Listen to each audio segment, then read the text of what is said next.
Alright, so I apologize to all Kraken fans, but I don't think it's much of a secret that the first 5 years of the franchise and where they currently are as a team is not the best. There was a lot of excitement for them coming into the league, but unfortunately for the Kraken, teams learned their lessons from the Vegas expansion draft. Ron Francis was not the best head of hockey operations and GM, and the team is currently mid at best. Not a lot of success out of one short-lived playoff run, not the best player development. Jason Robertson declined $15 million to play in Seattle. The franchise is not in the best shape right now, and honestly, if you ask me, and I'm not trying to be rude, I don't care about this team. And I don't think a lot of people do right now, unfortunately. Since I have too much time on my hands currently, I thought it would be fun to boot back up NHL 22 and see if the CPU GM could build a better first 5 years for the Kraken that sees them actually be relevant. So here we are back on NHL 22. I gotta say, I am very nostalgic for this game. It came out when my life peaked in college. Some nights were spent in my dorm playing this game and doing other things. I miss the bright menus. I love when EA does this. I don't know why. I'm losing track. Anyway,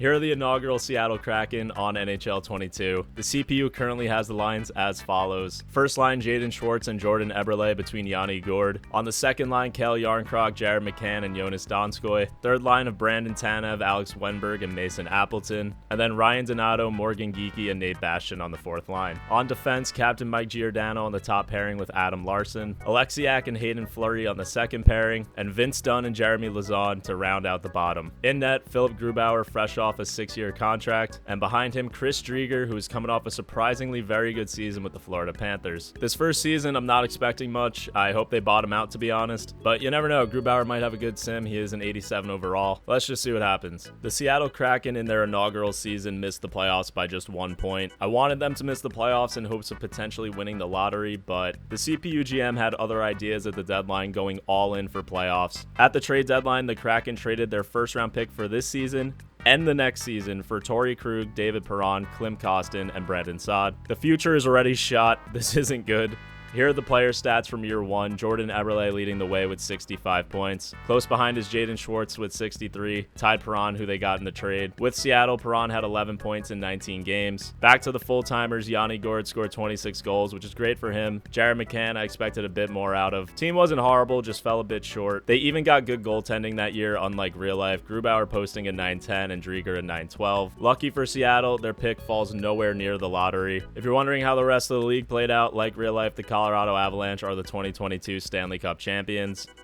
In the offseason, Captain Mark Giordano walks to the defending champion Avalanche on a 1-year deal. He's already had enough. Back in Seattle, nothing really changes much. Andreas Antanasiou signs a 1-year deal. Justin Braun a 2-year deal on the blue line. The Kraken once again fall just short of the playoffs and finish 9th in the West. To try and get to the playoffs, they made one move at the deadline. Justin Braun doesn't last 1 season on his 2-year deal with the Kraken and is sent to Chicago for Chris Tierney. Just another bottom 6 forward added to a team of middle sixers. Jaden Schwartz led the way with 30 and 34 for 64 points. Gourde had 56. Last year's deadline addition, Torrey Krug, had 51 from the back end. This team is looking very on brand to real life so far. Although they did take out the Colorado Avalanche in the playoffs this year in real life, so I guess this is technically worse. Again, goaltending doesn't seem to be an issue as Grubauer had a 904 and Driedger a 911. Lucky for Seattle, their pick does not hit the lottery, but they definitely could use the 10th overall pick. Seattle's big offseason moves include signing Dmytro Timashov on a 2-year deal and Tenny Bluger on a 1-year. This is looking pretty hopeless. Again, Seattle barely misses the playoffs, this time by 2 points with a 10th place finish in the West. The stupidity continues as the team decides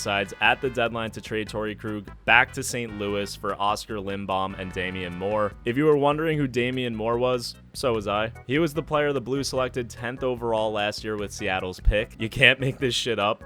Here are the Seattle mid stats. Yanni Gourde leads the way with 63 points, Schwartz 55, Eberle 51. Timashov exceeded my expectations with 45 points.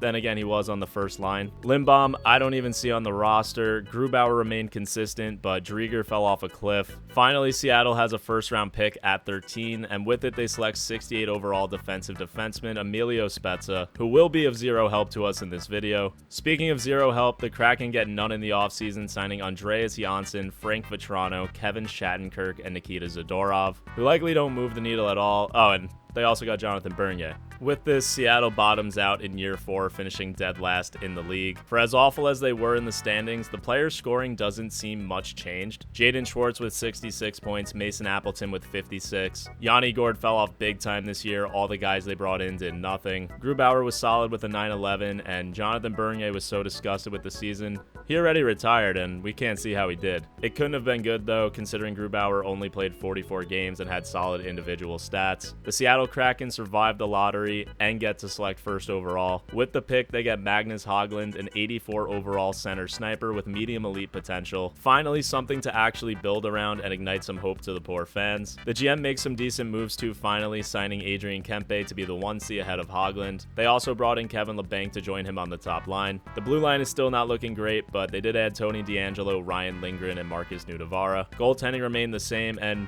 Bernier did not retire. He is back. Here were his stats from last year, awful as expected. The team improves in year 5 and comes very close to the playoffs, falling just short at 9th in the West. They did trade for Andre Kasha at the deadline to help bolster the offense, but again, it unfortunately wasn't enough. In the upswing season, Mason Appleton led the way with 67 points. Marcus Haglund's rookie season saw him score 31 goals and 28 assists for 59 points. Unfortunately, it wasn't enough to get the Calder, as that went to the man selected one spot after him, Asher Beach, who had 45 goals and 24 assists for 69 points.